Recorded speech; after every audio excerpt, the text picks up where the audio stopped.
I'm sitting here, looking at my life and thinking, how did I get here? I'm 32, and I thought by now I'd have everything figured out. Career, relationships, money, those were supposed to be the easy parts. My friends? They've got it all. They've got the jobs, the houses, the families. And me? I feel like I'm still running in place, trying to catch up, while they're out there living their lives.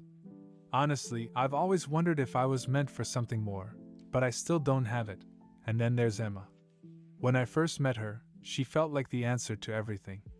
She's got this calm confidence, like she's already figured it all out. Beautiful, smart, successful, she's the kind of person everyone admires. And for some reason, she noticed me. I thought, maybe this is it. Maybe this will fix everything. Maybe if I can just get her to love me, everything else will fall into place. But every time I'm with her, I feel like I'm not enough. She's out of my league in every way. I mean, who am I kidding? I don't have the career, the money, the life she deserves.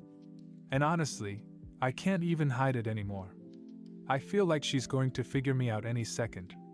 It's like she's waiting for me to show my true self, the guy who's still trying to figure it all out, who doesn't have everything in order.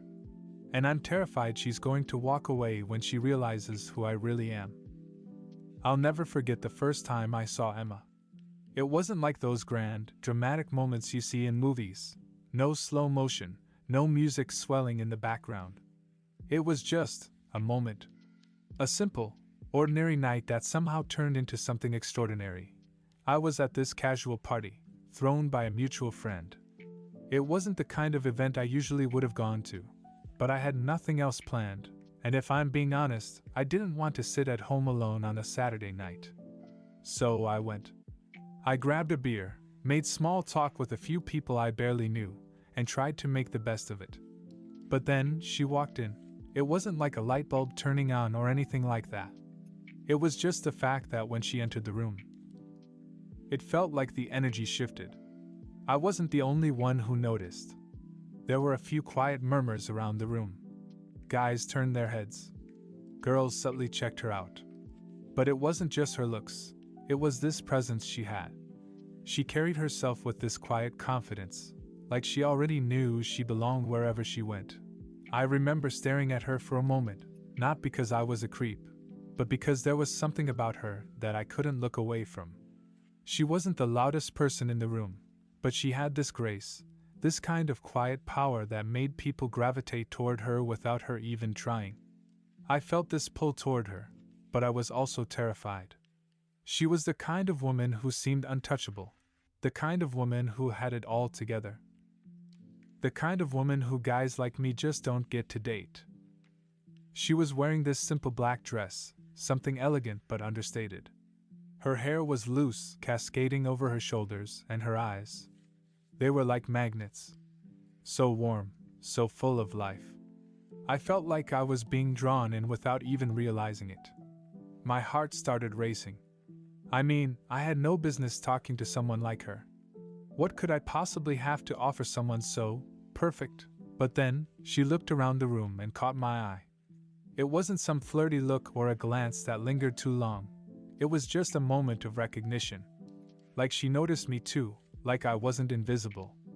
And for reasons I still don't quite understand, I took a deep breath, walked up to her, and introduced myself.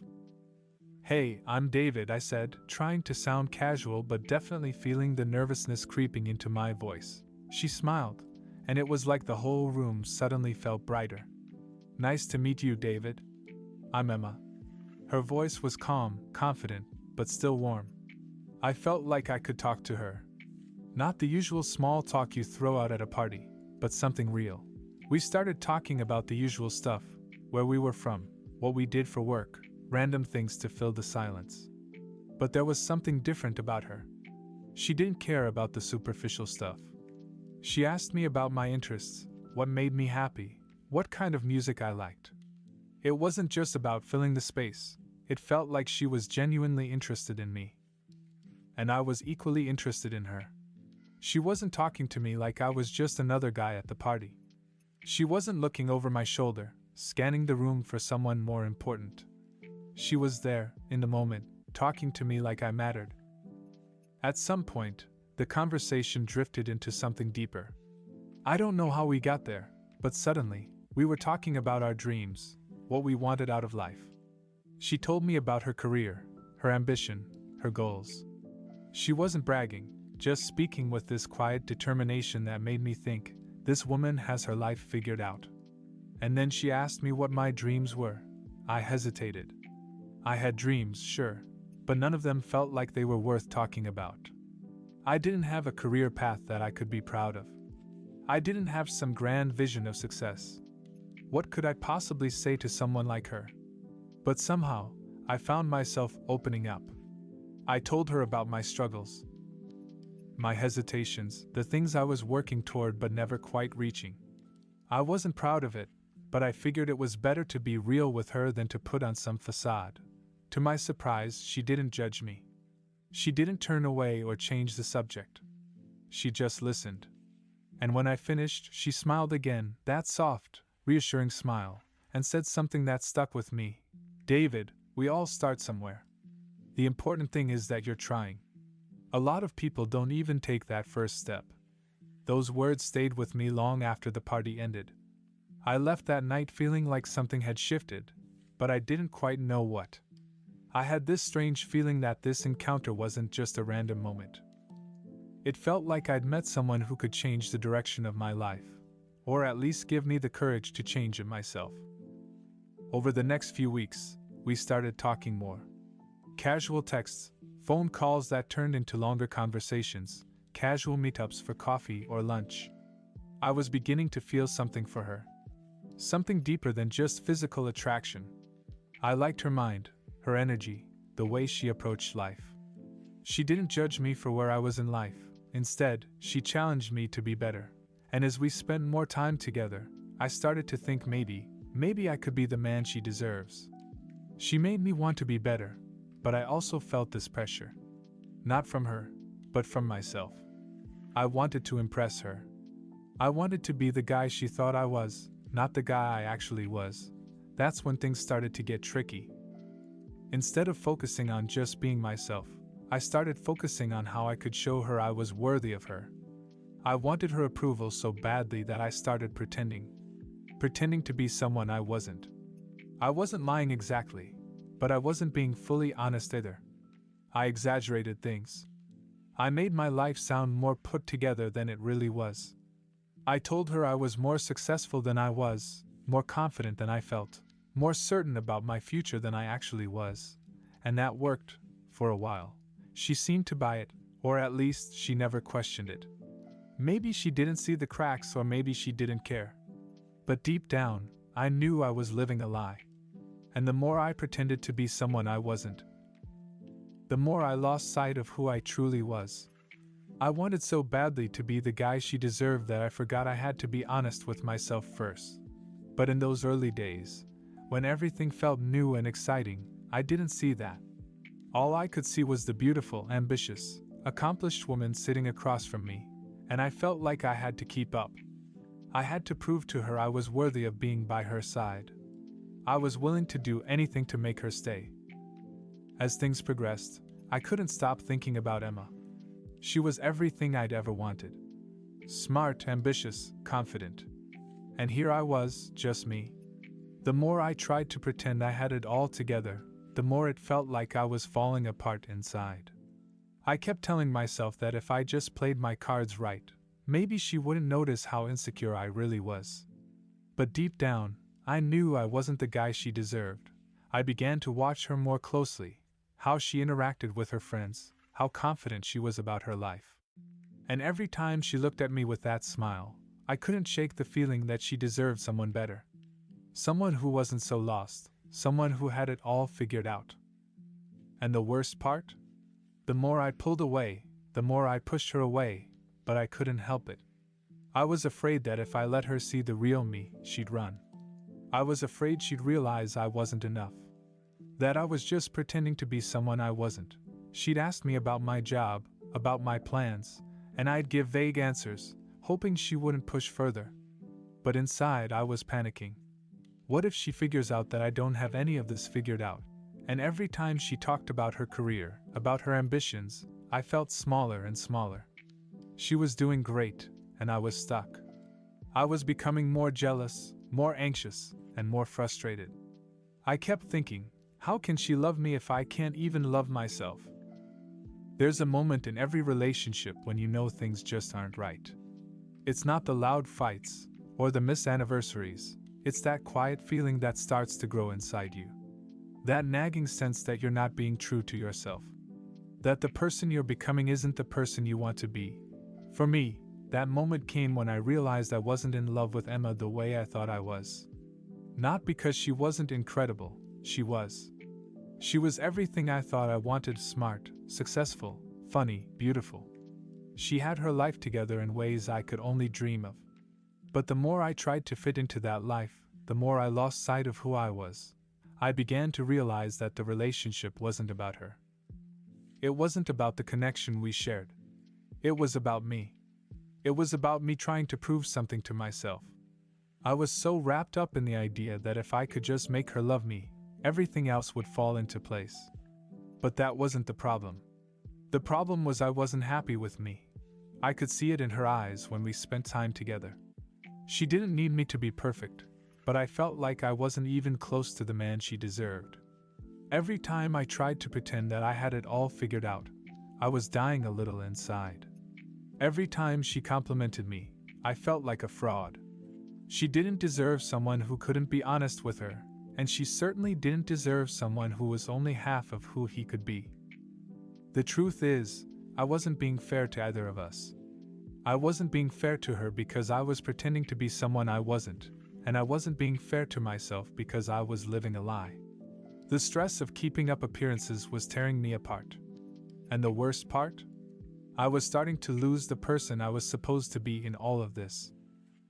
I'll never forget the day I made the decision. It wasn't some dramatic moment where I yelled or got angry. It wasn't like the movies. It was quiet. It was painful. I was sitting on the couch at home, scrolling through my phone, and I felt this overwhelming weight in my chest. I had been avoiding the truth for so long. And now, it was staring me in the face. I couldn't keep pretending. I couldn't keep lying to her, to myself. I put my phone down, took a deep breath, and called her. I didn't even know what I was going to say when I dialed her number. Part of me still wanted to believe that if I just told her the right words, everything would be okay. But I knew deep down that it wasn't about the words, it was about the truth. When she picked up, I could hear the excitement in her voice. "Hey babe. What's up?"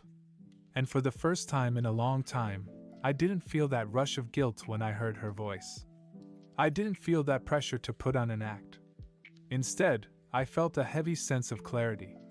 I was tired of pretending. Tired of being scared. Tired of the emotional weight that came with trying to be someone I wasn't. "Emma, I think we need to talk," I said, my voice cracking a little. "About us." Her tone changed immediately. "What's going on? Is everything okay?" I took a deep breath. I had to say it. "I don't think I'm the person you need me to be. I've been pretending, and I can't keep doing that. I can't keep pretending to be someone I'm not. You deserve someone who can be real with you. Someone who can be the man you need him to be. And I'm not that person right now. I'm sorry." There was a long silence on the other end of the line. The kind of silence that makes your chest tighten, that makes you wonder if you've made a huge mistake. And for a moment, I thought maybe I'd lost her forever. But then she spoke, her voice softer than usual. "I've known for a while," she said, her words almost a whisper. "I've seen you change. I've seen the way you've been pulling away from me. I didn't want to admit it, but I knew. And I'd been afraid to bring it up." I felt this strange mixture of relief and guilt. Relief that she understood, but guilt that I hadn't been strong enough to face it sooner. "I'm sorry, Emma," I said, my voice breaking. "I didn't mean to hurt you. I thought if I just tried harder, if I just kept pretending, I thought maybe I could be the man you wanted. But I've lost myself in all of that. And I don't think I can give you what you deserve. Not right now. I need to fix myself first." She was quiet for a moment. and I could hear the sound of her taking a deep breath on the other end. I think I need some space too," she said. "I don't want to be with someone who can't be himself. But I need time to process everything." I nodded, even though she couldn't see me. "I understand. I just hope you know. I really care about you. And I'll always be grateful for the time we spent together."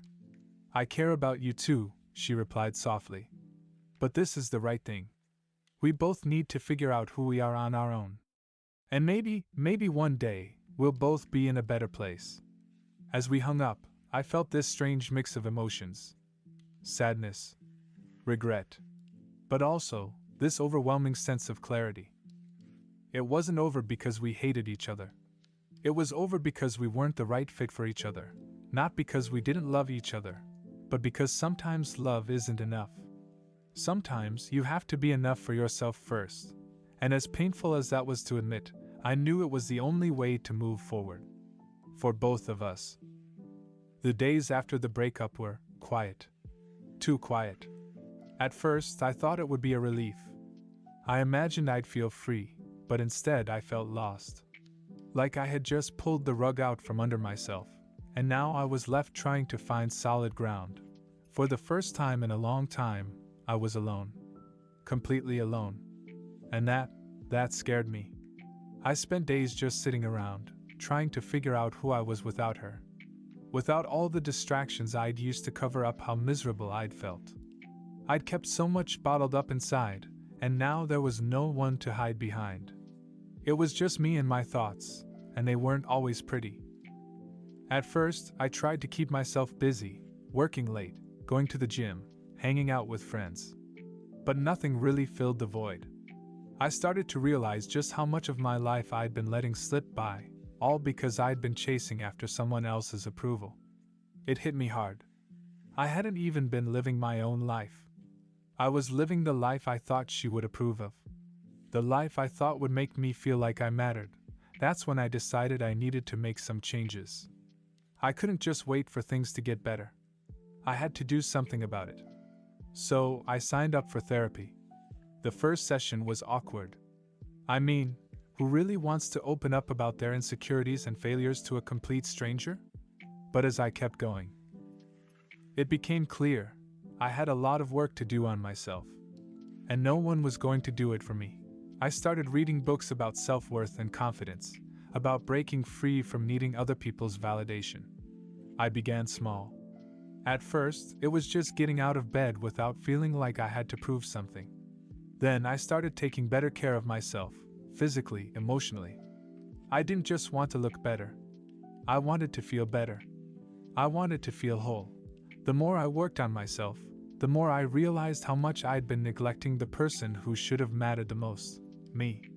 I stopped comparing myself to everyone else, stopped trying to be something I wasn't, and slowly, piece by piece, I started putting myself back together. I had no idea how long this was going to take, but for the first time in a while, I felt like I was actually moving forward. I'll be honest, it wasn't a smooth ride. There were plenty of days when I felt like giving up. When the old doubts crept back in, and I wondered if any of this was worth it. But something started to shift. I started seeing small wins, and those wins? They meant everything. I finally landed a promotion at work. Nothing huge, but it was enough to make me feel like I was actually moving in the right direction. I had been stuck in this rut for so long, just drifting from one day to the next, but now I felt like I had a purpose. Like I was finally stepping into who I was supposed to be. I started running again, something I'd given up on years ago. It felt good, really good, to push my body. To feel like I was in control of something for once. And I wasn't doing it for anyone else. I wasn't trying to impress anyone. I was doing it for me. For my own well-being. But the biggest change? My mindset. For the first time in a long time, I stopped thinking about what I lacked and started focusing on what I had. I stopped seeing myself as incomplete. I started seeing myself as enough. Sure, I wasn't perfect. I still had a lot of work to do, but those little victories started adding up. I could look in the mirror and not feel ashamed. I could walk into a room without feeling like everyone was judging me. And maybe, just maybe, I could start to believe that I was worthy of love and success on my own terms. It's funny how life works sometimes. After months of focusing on myself, I had almost forgotten about Emma. Not that I didn't care, of course, I still thought about her. But I wasn't obsessed with the idea of what could have been anymore. I was focused on what was my life, my journey. So, imagine my surprise when I ran into her at a cafe one random afternoon. I hadn't seen her in months, and when I saw her standing there, talking with a friend, I froze. Part of me wanted to turn around and leave, to pretend like I didn't notice her, but something stopped me. She saw me. And for the first time in forever, I didn't feel that same panic. That same urge to impress her. I just felt calm. She waved, and I walked over to her. "David.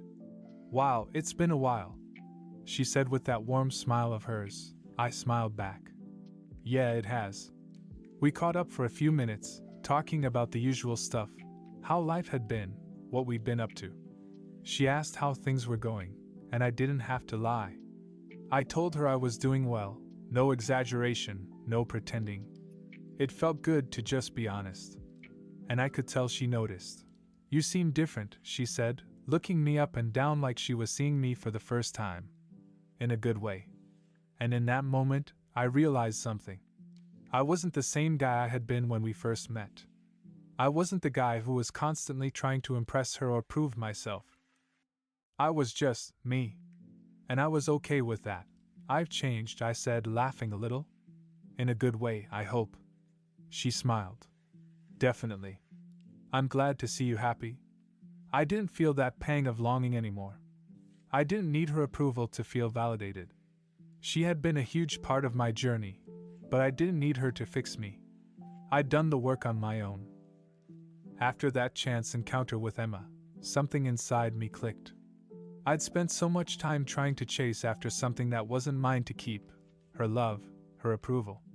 I'd tied my entire sense of worth to the idea of being good enough for her. But that day, I realized I had been chasing the wrong thing. I wasn't looking for her to complete me anymore. I had completed myself. The truth is, we were both different people now. She had her own life, her own journey, and so did I. I wasn't angry at her anymore. In fact, I was grateful. Grateful for the lessons I had learned through our time together, even if it ended in heartache. I realized that our relationship had been an important stepping stone. Not just in finding love, but in learning how to love myself first. I sat with those thoughts for a while, reflecting on everything that had led me to this point. The years I'd spent feeling insecure, unworthy, and trying to fill that empty space with someone else. The endless cycle of proving myself. But now, I was different. I no longer felt like I had to prove anything to anyone. I had finally realized that I was enough as I was. And honestly, that realization felt like the weight of the world was lifted off my shoulders. I had come to understand that love isn't about finding someone who completes you. It's about being whole and learning how to love from a place of completeness. For so long, I'd been looking for a relationship to fix the cracks inside me, but I'd missed the point. The right kind of love isn't about filling a void. It's about sharing your life with someone who sees you as you are and accepts you for it. I wasn't perfect, and I didn't need to be. I was still learning, still growing, but I was finally in a place where I could stand on my own and know that I was enough, just as I was. Fast forward to today. I can honestly say that I'm in a much better place. I've made peace with the past, and more importantly, I've made peace with myself. The last few years have been a journey of self-discovery, of learning to love who I am, flaws and all. It hasn't been easy, but it's been worth it. The best part? I'm not looking for external validation anymore. I don't need someone else to tell me that I'm worthy of love, success, or happiness. I'm building my life for me, not for anyone else's approval. And that's been the most freeing thing I could have ever done. The funny thing is, life has a way of working itself out. I didn't expect to meet someone new anytime soon. But a few months ago, I did. Her name's Kate. And she's different from anyone I've ever been with.